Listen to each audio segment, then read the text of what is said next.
ഇന്നൊരു ഒഴിവ് ദിവസമായപ്പോൾ ഞാൻ സ്കൂള് വിട്ട് വരുമ്പോൾ മക്കൾക്ക് ഇഷ്ടമുള്ള ഉഴുന്നുവട ഉണ്ടാക്കാമെന്നൊരു പ്ലാൻ ചെയ്തു. രാവിലെ തന്നെ 3 കപ്പ് ഉഴുന്നെടുത്ത് കഴുകി വെള്ളം ഒഴിച്ച് 2-3 മണിക്കൂർ കുതിർക്കാൻ വെച്ചു. അതിനുശേഷം ഉഴുന്ന് മുഴുവൻ ഗ്രൈൻഡറിൽ വളരെ കുറച്ച് വെള്ളത്തിൽ നല്ല ഫൈനായിട്ട് അരച്ചെടുത്തു.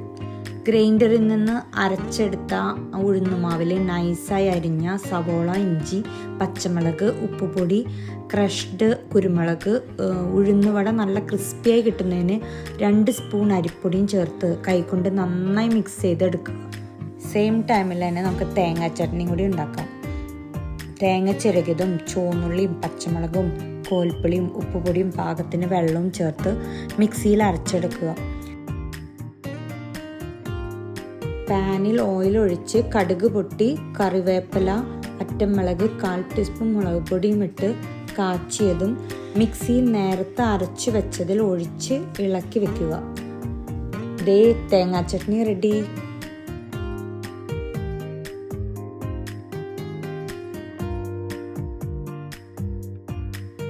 ഉഴുന്നുവട ഉണ്ടാക്കാൻ ചീനച്ചട്ടി എടുത്ത് ഗ്യാസിൽ വെച്ച് ഓയിൽ ഒഴിച്ച് നന്നായി തിളച്ച ശേഷം മീഡിയം ഫ്ലെയിമിലാക്കി കൈ വെള്ളത്തിൽ മുക്കി വടയുടെ ഷേപ്പിലെടുത്ത് ഹോളുണ്ടാക്കി ചീനച്ചട്ടിയിൽ ഇട്ട് കൊടുക്കുക.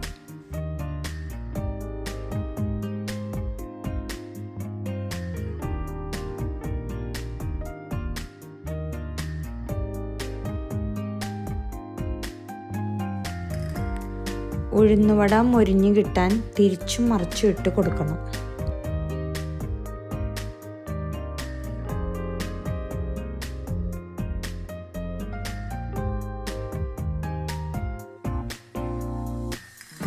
മൊരിഞ്ഞ ഉഴുന്നുവട കോരിയെടുക്കാം നമുക്ക്. സൂപ്പർ ഉഴുന്നുവടയും തേങ്ങാ ചട്നിയും റെഡി. ഈ തിരക്ക് പിടിച്ച ജീവിതത്തിൽ മക്കൾക്ക് വേണ്ടി കുറച്ച് സമയം നമുക്ക് മാറ്റിവെക്കാം.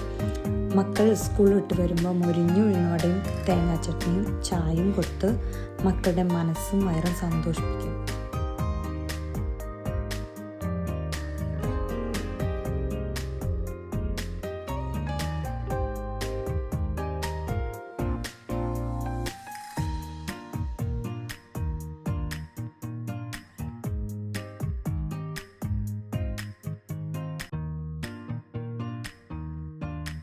മമ്മി, ഈ വട നല്ല സൂപ്പറായിട്ടുണ്ട്. Now like, subscribe and hit on the notification.